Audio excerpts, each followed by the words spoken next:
Welcome to Sober Barkeep. I'm Brian Anderson, coming to you from Anderson's Guitar Bar here in the lovely League City, Texas. For this episode, we're going to do the first Sober Barkeep non-alcoholic gin review.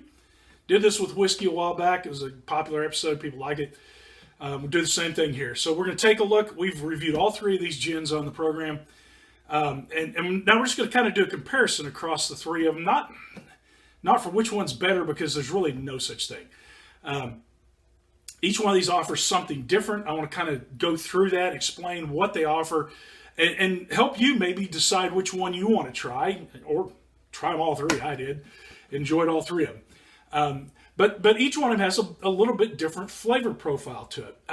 One thing I would say, I've had people ask me which one of these is better in a martini. Well, and this is kind of just something I've seen, and it's Brian's opinion again, but none of these are good in martini. Martini, when you take a look at what a gin martini is, it's gin, a little bit of vermouth, sometimes just a scant bit, and sometimes a little more.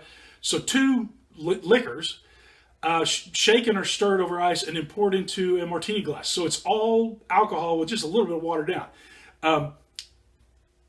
These are meant primarily to be drunk in cocktails, and a martini is really, it's a cocktail, but it's a very alcohol heavy cocktail, so it's really hard to mimic that.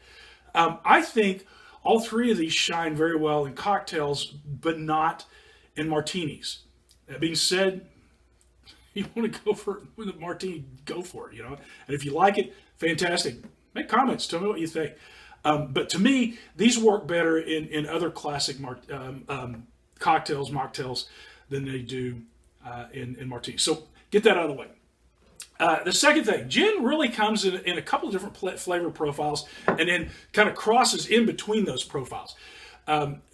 Classic gin in a London Dry has a very juniper forward flavor. You really taste the juniper.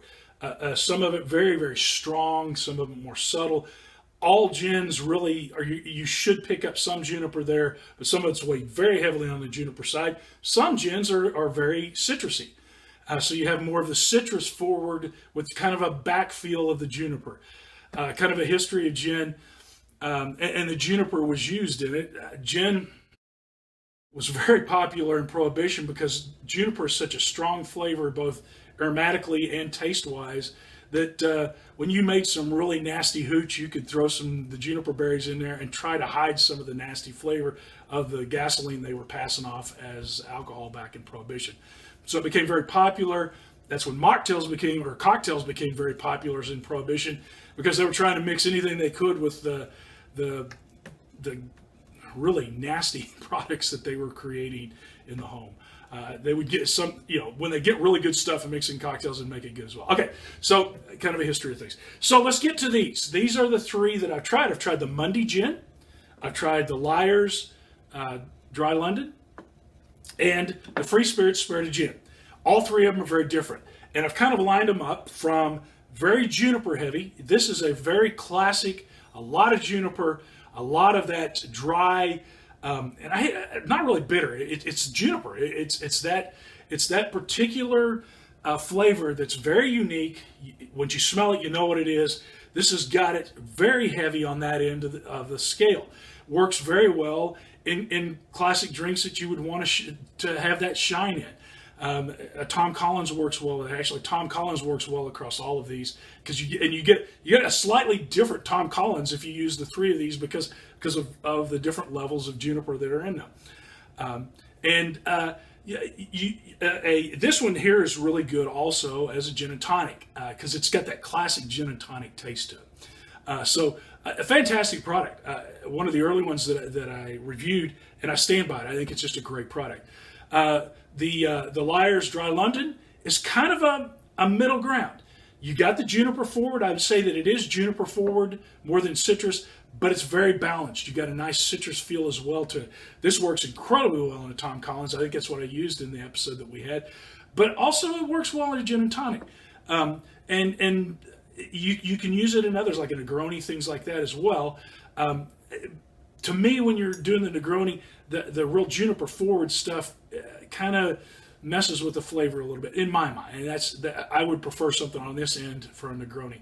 But this is a very well balanced kind of in between, not too much juniper, not too much citrus, just kind of and it almost makes it sound like it's boring, but it's not. It's a very nice balanced gin flavor.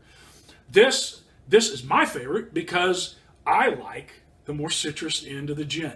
I'm not a big fan of heavy juniper, but that's my taste. There's a lot of people that this would be on the low end of theirs, and this would be on the high end because that's what they look for is the high end juniper. This has got a very citrus forward. It's also got a nice burn to it. This is one of my favorite non-alcoholic spirits, and it's just because of the way that its profile just kind of meets what I like. Very citrus forward. It's great. Every gin drink that I have mixed, I've tried this in, and to me, this really shines as a mixer for your gin cocktails. It's just fantastic. The one that I think it's the weakest in is the gin and tonic. These two just really shine more than this one, although it's not bad in a gin and tonic. It's not where it shines, but it's a fantastic beverage. So those are the three that we've taken a look at. As we get more, once we've got three more, I'll throw them up here on the table and we'll talk the profiles on those as well. But just kind of wanted you to see, because I get questions, what's the best gin that you've had? Well, that's a tough question. And it's really, what you need to understand is what is it that you like in a gin, and then try to pursue that when you're buying what it is. So I hope that's helpful. Drop me a line, let me know what you think. And from Sober Barkeep, live well and drink smart.